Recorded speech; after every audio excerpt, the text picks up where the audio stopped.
Okay, so this is going to be a probably not exactly a popular one, or a take on this. So, PlayStation Studios, it just launched Helldivers 2, and I got some mixed thoughts on it.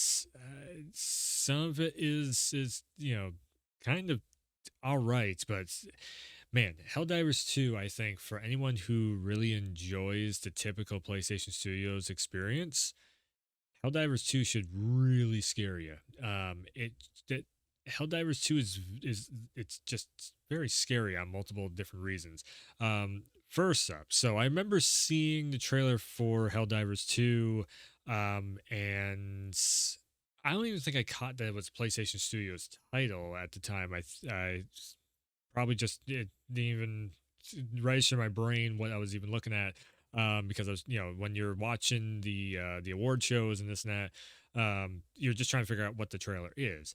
So, PlayStation Studios Helldivers 2, it dropped. I really didn't think anything of it, and then all of a sudden it's just been blown up on the feeds. Everybody's, well, not everybody, there's a good chunk of people that are talking about it, and there are some rumblings around of like, oh, Helldivers 2, it looks interesting and all that. But again, it should really scare you on just the way that that the game is put together as a package deal. So it's a always online kind of, it's not really a lure shooter, but it's that always online 4 player. You should play it probably co-op with your buddies, kind of a hangout game. um there is no like major storyline going in it other than like we are going to defend democracy from the bugs or whatever. It's very Starship Troopers tongue in cheek on it, which again, I got no problem with that stuff. And it's like a good solid 4 player co-op experience is all right to have. That's definitely a genre that should be represented on the PlayStation platform. But the thing of this, like, what makes me so scared about Helldivers 2 is we are currently going through a kind of a change of guard, if you will. Jim Ryan is starting, he's going to be retiring pretty soon. Somebody else is going to come in and take his place as basically head of PlayStation. And I'm just sitting here like, boy, oh boy, oh boy, the numbers are going to look very lucrative for whoever takes up Jim Ryan's place of, oh, maybe we should go in that direction and double down and start doing even more kind of these always online. And let's be honest, Helldivers 2 is a game as a service. It is always online. It's a 4 player co-op thing, but there's also microtransactions in it, which is very different than what we normally see with PlayStation titles. Usually, like The Last of Us Part 2 Remastered just came out. Everything in that game you can unlock in the game. We don't have to have DLC. Now, I'm not against DLC. I'm not one of those people that are like, oh, we should never have any DLC updates. Battle passes are evil and all that stuff. I'm not in that group. I think battle passes are awesome if implemented the right way and aren't overpriced. Call of Duty does a terrible way with it, but Fortnite does really, really well with it. So that's kind of where I'm in that train. But seeing Helldivers 2, seeing the gameplay of it, I'm not going to show a bunch of gameplay and everything because I just don't want to have to edit it all together. But I've watched a couple different people playing just like the first hour of it. And then I've also seen a bunch of clips floating around online. And the thing that I was like, okay, well, if everybody's in the Helldivers 2, it's a PlayStation Studios title, there's probably some crazy storyline going on, something that can maybe rival like Gears of War or something. And there's just isn't. That's not what it is. Helldivers 2, it just seems like a PS3 game that they've actually made work now. That they've made work in the current day and age because we have, the online. See, back in the PS3, they tried to make a bunch of games, online only games like SOCOM and Killzone was kind of going to always online. They made the original Helldivers, which was I do believe a Vita and a PS3 title also. There was just a bunch of these. What was it? Warhawks, I think it was called back in the day. There was a bunch of them that were trying to go alongside like PlayStation Home, and it just the infrastructure wasn't there online. So the games, they had a lot of lag or latency, or sometimes the servers would just be out for days on end, because there was a lot of hacking and this, that, and the other thing. But now we do actually have that infrastructure in place, and we can make online games work. The problem is a lot of these companies and development studios and publishers, especially, they are falling prey to that always online thing. Because again, as I've said in other videos, there is multiple ways that you make always online. Or there's multiple ways of making game design. Always online dictates for one certain type of always online design. So this is where Helldivers 2, again, it scares me because when we're looking at the numbers, so first up, if we look at like the news feed of everything, Helldivers 2 will change the way Sony releases PlayStation games. I really, that's the biggest scary part of this whole thing. Helldivers 2 achieves a new record for PlayStation Studios games on Windows. So if we go over to the actual like Steam page, mostly positive, 24,000. And this is another weird one too.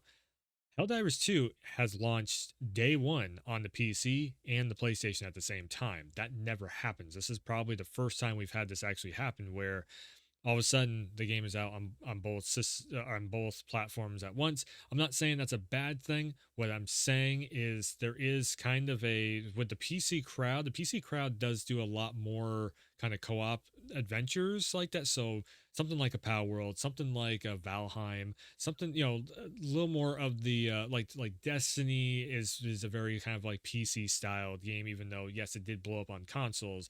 I would think probably the majority of the player base is either on the PlayStation and the PC, cross playing back and forth. I would say that just, but it's more or less, Destiny. You more or less hear about it on the PC. It's not really that it's a console thing. It's just like, like Division 2 and Ghost Recon and all those. Like most majority of players, I'm thinking, are on the PC for those, because that's just kind of the, your console is more or less for your big adventure style games. And I wanted to give a couple examples of that. Now, the more I look at Helldivers 2, the more it just seems like, man, it's Starship Troopers meets Gears of War. The difference, and this is where I'll even give Xbox credit for once. I don't give Xbox a lot of credit, but Gears of War 5, there was a, like, Gears of War 5 was probably one of those few moments in the Xbox library where I'm like, whoa, this could actually, like, Gears of War now feels like it could be a PlayStation game. It's actually on that level of like, there's a major story being told, there's multiple time, well, there's a major timeline of multiple stories going across multiple games, and it's actually setting up for this, like, this giant epic storyline going on between these really really iconic characters of like Marcus and, JD and Kate. Again, that actually is something very well done. Hellblade could possibly be there. I don't know. We have to get hands on with that one first to really say for sure whether or not it can hold up with the big budget storytelling mechanics of everything that PlayStation does. That being said, Hellblade did start on the PlayStation and then got bought out by Microsoft, so maybe there's something there that can, really hold up. Another one, Halo Infinite's story mode. There was moments, and I won't say the whole thing, because the whole thing was, yeah, it definitely had its, like, kind of weird moments to it, but there was moments in there where it was like, this is actually really solidly put together. But the thing is, though, is like PlayStation is really known for stuff like your God of War, um, where you are going on this grand adventure with boy, and there's this overlooming threat of either Ragnarok, or you're going on the adventure to spread the mother's ashes, and then you have this whole storyline just being built up with these super iconic characters being made. Another one, The Last of Us. You're going on that adventure once again to try and, because Ellie is the savior of the human race and all that, and Joel doesn't, want to lose now his new daughter figure. So they go on all that stuff, the revenge tour and all that stuff happens with Ellie and everything. Off over to Uncharted, where it's like the Thief's End. He's been going, his whole life, he's been this, like, kind of Tomb Raider style thief and such, and all that stuff. And it just keeps going on and on of Days Gone, trying to survive and looking for your wife and all that. So it's all these major impactful stories that have both life lessons that are very well told, major cinematic way of telling it, AAA big budgets, high quality. You can make these things into TV shows, they're games, the whole nine yards. Then you have Helldivers 2, which again feels very much like a movie. It feels like Starship Troopers, but then it's got none of the storyline potential telling that all these other games I just mentioned has in it. So what it really feels like is like Redfall or something, where it's like, okay, I'm just doing kind of the same thing. Like, storyline aside, where the storyline in Helldivers 2, it's not even really much of a storyline. Like I said, it's like, oh, you're fighting for democracy, killing bugs. What the hell does that even mean? Like, huh? But the thing is, though, like games like Back for Blood, also that was a big major one on Game Pass. Now it has all mixed reviews on the Steam stuff and everything. Redfall is only, I do believe, it's still only on the Xbox. So there's no way of getting like, I don't think you can see whether or not there's like mixed reviews or something on this one. Where's the scrolly? No, there is no reviews on Xbox games, unfortunately. But we all know how Redfall came out. We all know what it was. Wasn't great. And this is what this is why I'm so scared about Helldivers 2, is that if Sony sees like, oh, we are making bank off from this. And yes, the game is only $40. I get that on Steam. It's only $39.99, whether you're on the PlayStation or Steam. You can pick up a $60 bundle. It looks like Super Citizen Edition, which is a bundle that probably has like it's a deluxe edition type of situation going on. And yes, there is a shift in the industry. That's another thing I want to get into also. But again, I just really hope that Sony doesn't look at this and be like, oh, this is the direction we need to go in. It's like, no, there's a reason why the PS5 is outselling every other console like 3-1. And it's because you have these major, gigantic experiences. We are about to have another one. Well, okay, so The Last of Us Part 2 Remastered just came out. That is probably one of the best games ever made. Then we drop in Helldivers 2, and then the next thing that's coming up in a few weeks is Final Fantasy 7 Rebirth. So again, that is going to be like that actual regular Sony experience or PlayStation experience of like, oh, we're going on this giant adventure. There's all kinds of iconic characters and everything. So we kind of snap back into normal with Final Fantasy 7 Rebirth, but at the same time, I'm just like, man, I really hope that the sales figures don't push Sony in that way of kind of watering down the experience of like, okay, we don't need a big AAA cinematic story with all these different characters that people maybe relate to or like or maybe don't like even, and you want to see their head get bashed in or something. As long as we don't get away from that big gigantic AAA experience and they don't go that direction of like just milking the cow for money, then we're in an all right track. But it Helldivers 2 is like it's like the worst time for this to happen because again, you have leadership change happening at PlayStation and it's like, oh boy. Hopefully Herman Hultz can keep the ship going correct. And then they bring in somebody who can work with Herman, but that's the thing. Herman he's not the leader that says like, oh, we should be making this game, we should be doing it. Herman is more or less the guy who is there saying like, okay, we have this license on the table. What studio do we have that can work on this license and actually make something really good? Herman's the one that can come in and he'll check a game out and be like, okay, you guys are on track for a good release date. Awesome. Keep up the good work, guys. Or, okay, you guys are struggling a little bit. You got some bugs that you have to fix and everything. We'll give you another 3 months to do patch updates and all that stuff. That's Herman. Jim Ryan is the one who is like, okay, here's a direction that we need to start going with this. Herman, go tell them to make this type of a game over there, or whatever the case may be like that. Or if there is a partnership, that needs to be signed for like a license rights for a game or something. That would be Jim Ryan's position to do this stuff. Now, there's probably a lot of people that are screaming right now, well, Jim Ryan's an asshole and we don't like him and all that stuff. But here's where that line of thinking is kind of off That's you shouldn't be like the internet trend is to hate Jim Ryan for whatever reason, even though Jim Ryan is the reason why the PS4 Pro out started to bring everybody back onto the PlayStation. Jim Ryan is the reason why the PS4 Pro led into the PS5 as good as it did with the franchises and everything. Like Jim Ryan was the one that made sure that we had a Sony license for a Spider-Man game to come out on the PS5 and blow everybody away. Um, he's made all these very good decisions. So again, you want somebody making those very good decisions. So then, okay, PlayStation Studios Insomniac makes a Wolverine game, and now all of a sudden we have another really cool experience to sit there with a very iconic character. Again, this is the reason why I wanted to make this video. It's not just a dunk on Helldivers. I think the amount of enemies that are on screen in Helldivers 2 is super awesome. I do love seeing, that. I just wish there was way more of a storyline to it. I wish there was some more iconic characters that were in it. It just feels like it feels like a PS3 era title it's there. But back in the PS3, they just had hardware limitations. Now you don't have the hardware limitations, and you're making a game like that.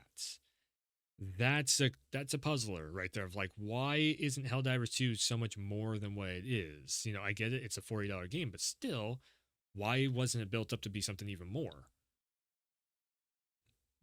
Is this just is a cash grab? Is it just something that maybe it was a tech demo that they had and there's just like, okay, there's something here you can make into a game that we can just sell? Or is this, again, it feels like Helldivers 2 is really like a PC style game. It feels more or less like a Steam, kind of the release of a game of, again, not that it's bad. It's just a different genre of what PlayStation usually makes. I mean, hell, I've been playing Power World. I've been playing, I played Valheim and all that stuff. I don't usually get into survival games, but they were fun. So I've been putting time into them. The other thing too is like Helldivers 2. It feels like something that should have been released. Maybe so if you release it on the PC day one, I feel like it should have been released for free on the PlayStation Plus tiers. Like that should like maybe next month after FF7 Rebirth comes out, we will see Helldivers 2 drop as a free PlayStation Plus tier game or something, which it probably would piss everyone off and be like, I just bought this game for $40, but you're kind of like, it's almost like early access if they did that. I don't know, man. Like I said, this makes me nervous. This makes me nervous seeing Helldivers 2 because I've heard that there's a few games, there's like a handful of games that they have in the pipeline of they want to try the kind of always online games as a service type of experience, and I was kind of hoping Helldivers 2 would blow over and not become a big thing because I was really hoping that Sony would not veer towards that direction. Kind of just like, well, okay, it didn't do well, but whatever, it's there if we need it for something. Kind of like Helldivers 2 for me, I was hoping that would be like there for a rainy day. But the main focus, I want them to stay on that track of making big badass stories with awesome characters and cinematic storyline telling and all that stuff. That's what I really want to see stay happening with the PlayStation. So, yeah. Anyways, what's the future going to hold? We don't really know, and that's the thing. Like every 5 to 10 years at the most, there is an industry shift. We saw it with the lure shooter. We saw it with the games as a service. We've been getting away from all that stuff. So that's why I'm so scared about this. It's like, oh, don't go back in that direction. We don't want another Avengers. We don't want another Redfall. We don't want another Back for Blood. Not everybody loved Back for Blood. We really don't want those types of games. We want to see something that is more, that's the sales figures, the number of people who, I mean, even when you check out, trophy, how many people have beaten games, story driven games and everything. There's more trophies on the story driven games. There just is. So therefore, the data is telling you that majority of people want more of those big experiences. If you're paying $75 for something, it should be that big, gigantic experience that you know and love from your PlayStation 5, especially if you do get a PS5 and you're not just on the PC. Again, no. Helldivers 2, maybe it is. Maybe it's just one of those games that they knew it was going to do all right on the PlayStation, but they really wanted to get the market over on Steam. and they really are trying to rope in the PC players to buy a PlayStation because it's like, oh, well, which that doesn't really, that's also something that doesn't really, it doesn't translate too well because if somebody loves their PC and they don't want nothing to do with consoles, they're not going to get a console. That's just, unless you do something really special. That's just the way it is. Um, but yeah, Helldivers 2, like I said, technically, sure, it doesn't look too bad. It just scares me. It just scares me that the industry could head in that direction. I don't want to see that, especially when there's like microtransactions and all that stuff in it. It's that's just rough. Um, but you know, again, Final Fantasy, that stuff is coming up, so I'll definitely be doing some stuff on the channel with Final Fantasy 7, leading into FF7 Rebirth. Got some cool stuff planned there, and more Last of Us Part 2 No Return mode. I would say also with all this Helldiver stuff, go and check out the Last of Us Part 2 on this channel here. I have a bunch of videos on it. No return mode. It's like an arcadey kind of just kill everything mode on The Last of Us Part 2. I've been putting way more hours into that thing than I ever anticipated I'm putting into it. I thought I was just going to do it once and be done with it. I've been having a blast with it. So, yeah, go and check that out. Again, videos are on this channel. You can see a whole playthrough of every single character that's in there. And yeah, it's $10 upgrade if you already have The Last of Us Part 2 on the PS4 to get the PS5 version with no return added in. Yeah. So that's pretty cool. Um, again, Helldivers 2, if everybody's having a good time with it, that's cool. I just hope we don't see a ton of games like this. Just stick with what works, Sony. You know, PlayStation Studios dev teams, you know what works really well. And somehow you got Helldivers 2 to sell like crazy also. So that's some props there, but I just, like I said, just stick with the story driven stuff to get the most out of the system. Anyways, thanks for tuning in. Thanks for stopping by. And as always, I will. Oh, and make sure and hit the like button and all that stuff. And the subscribe button. Subscribe to the channel. I almost forgot to say it. I've been trying to say it at the beginning of videos, but I always leave it to the last tail end. So, anyways, thanks for tuning in. Thanks for stopping by. And as always, I will see you next time.